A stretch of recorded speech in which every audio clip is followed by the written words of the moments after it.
Welcome to my channel. My name is Rene and this is Reindeer Books.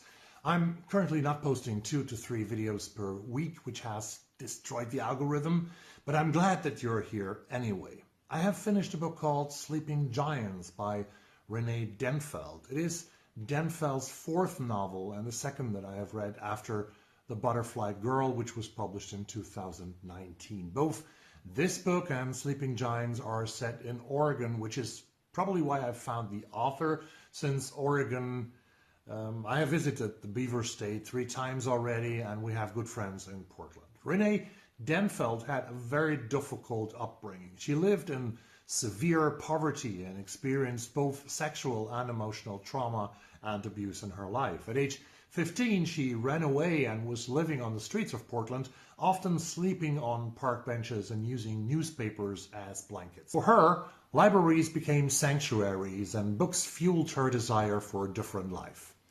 It's important to know, I think, since Rene Denfeld often writes about children in difficult circumstances. In Sleeping Giants, a young woman who works at the Oregon Zoo in Portland visits a memorial sign that was set up for her brother who died 20 years ago at the Oregon coast. She develops a friendship to an elderly man, a former police officer who has lost his wife to cancer. Amanda Dufresne and Larry Palmer built an alliance to get to know more about the fate of Dennis, Amanda's brother who drowned in the Pacific close to Seaside, Oregon. Dennis was an inmate at a residential facility named Brightwood in Eagle Cove, Oregon, a fictitious town. Don't look it up on the map.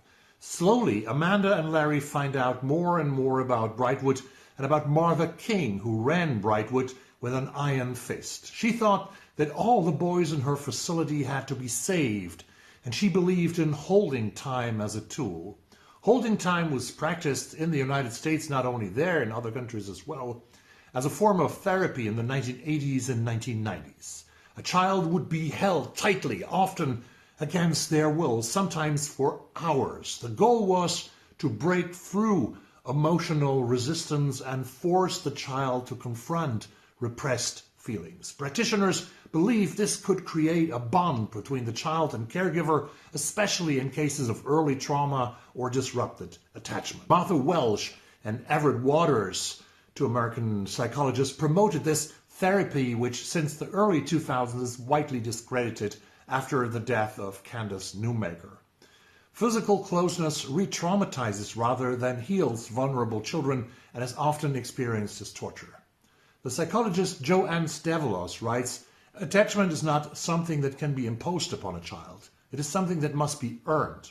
The best way to help children with attachment wounds is not through coercion, but through patience, reliability, and emotional presence," quote unquote. Rene Denfeld's latest novel, Sleeping Giants, is an atmospheric, sometimes disturbing novel about child abuse and survival. She is a strong advocate for children who became victims in the foster care system and shines an important light on this dark chapter of psychology and facilities that kept children informed and destroyed them and made their suffering even worse. The novel is written in a quite linear way when Amanda and Larry are driving their investigation further, with flashback chapters that tell us more about how Dennis had it 2 decades prior to the events in the present of this novel. Sleeping Giants is a good read, but reader discretion is advised since children are depicted in very traumatic situations. Thanks for watching this video and hope to see you soon in the next one. Bye.